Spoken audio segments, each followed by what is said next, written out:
Final Destination Bloodlines is about when Stephanie experiences this violent and recurring nightmare. She must go home to her family, find a one person to stop the cycle, and stop the inevitability of death.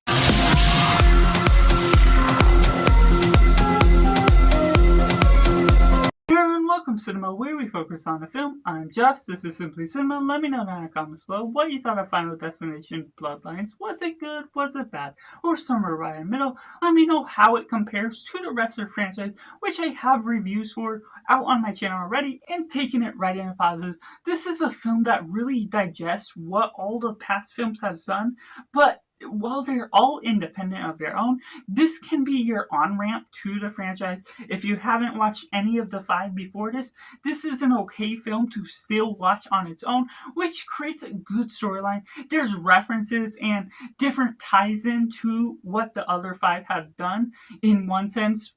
especially Flight 180, a couple other articles, but it's not necessarily essential information to understand what's all going on. All of these characters are new, and it adds a nice little twist, new ingredients to the mixture of how the story all plays out, how they ultimately see the ties to the foreshadowing of death, this time going about the family line and family that has been born that death hasn't been able to catch up. You still get this great premonition with the tower fall and everything that goes on throughout that. It's an extensive scene that really earns its favor. Then you open up to a new character that you don't necessarily expect to see, that all unravels to where we find out the new person that had the premonition to begin with was the grandmother. But without going into any deeper spoilers, the ability to really follow and track along those lines and be able to see the family bloodlines is something that works perfectly for the nature of this plot, making it feel a bit more fresh, even if it still goes along the same mannerisms to what you expect out of the story. The fate of death is still the villain. Of course, all that supernatural idea is still good and inevitable for the way they portray death, and our greatest fears that lie within simple matters of everyday objects or things that can ultimately lead to our death. And the way they portray that within this film is great. It's terrifying in a great sense where it creates paranoia in one degree. It may be too strong for some, but in one element, that is ultimately the point to some extent of where you are going with this film. If you aren't really huge into scary films, it may not be for you, but the ability to really digest all this information and still dissect some of the characters a bit more than what the other previous films have done makes this more interesting film, because you're doing a study on the characters, a tie into some of the humans. Now, it's not super deep and super complex the way they're digesting every backstory, certain things that tie in, but because this is a generational new form of going about the foreshadowing of death, it's something that really goes along the lines of something good and the nature of believing whether the fate of death is inevitable and how that ultimately comes into the family once Stephanie is coming into play, once she's trying to convince her family, and how that all plays out just feels a lot more natural and almost believable in the sense that they're really building upon the dialogue, especially being some of the better dialogue. I like the way that it all works out, the set designs, the work with the deaths and all the graphic kills is something that's violent and deserving of what you're going after, making it feel like it earns its favor while not being entirely emotional, connecting to the characters right before they die because you know certain aspects are going to go along the lines of that. It still builds upon its own reins that takes you along the ride, gets you the violent kills you want, but also a little bit more to the story with also a twist of how it's telling the story that gives it a little bit more pump to where you're ultimately paying attention a little bit more along the way. And ultimately, I love the environment it establishes as a whole, going from this tall tower to present day, where it goes on this prequel sense of what you're looking at the premonition, but also going forward in time when all the present day is happening, where you don't necessarily get the connection knowing where all the timeline leads besides this taking place flight 180 and everything that comes along the lines of that. How things unfold feels natural to the way they're setting certain kills up, and the clever use of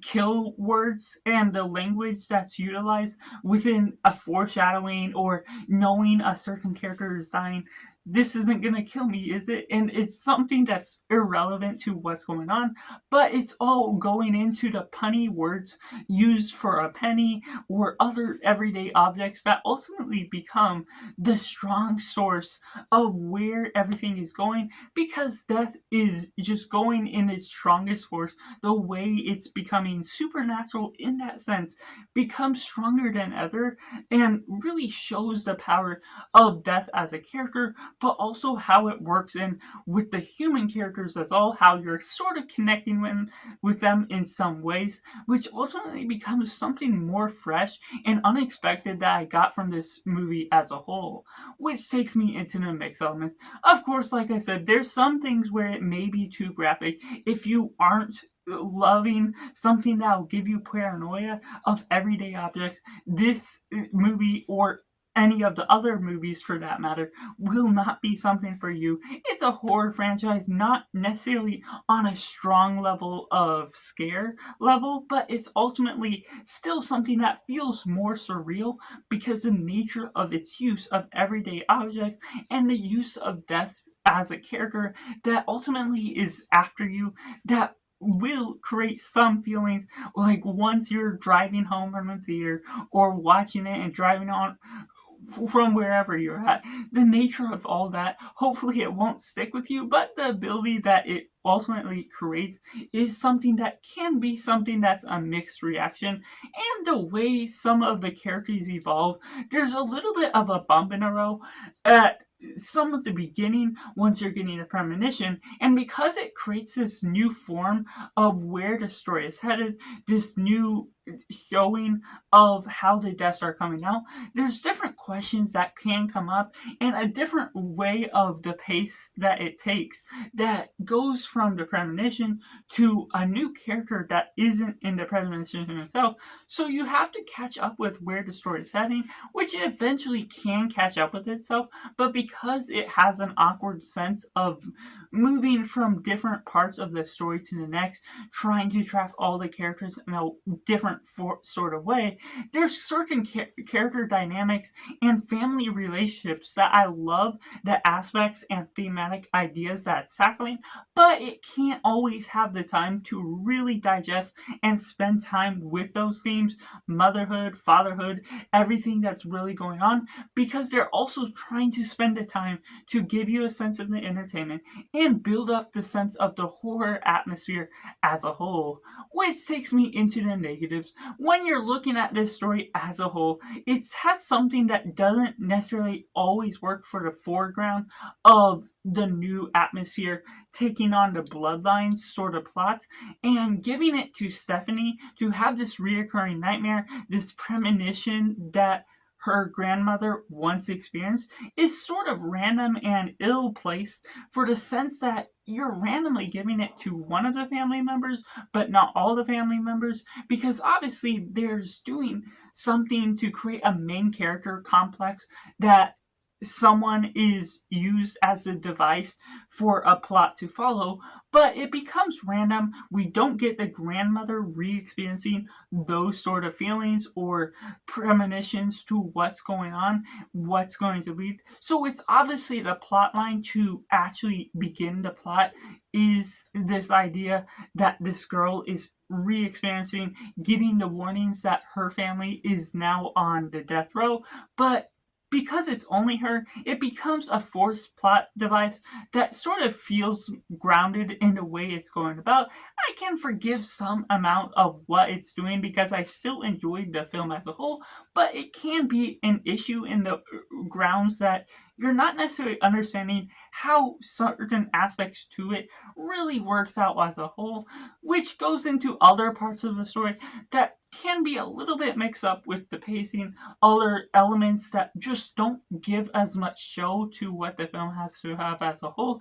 And so sometimes the supernatural force of death can go and be utilized in whatever way it wants to, which is kind of the point. It's you're not supposed to mess with death, and that's how it becomes a villain. But when it becomes that, it's almost limitless to what death should be able to do, but it also has to be contained by the writers of the story itself to not be too powerful in the sense where certain characters can't escape from different things, which leads to all sorts of different directions where if you overthink it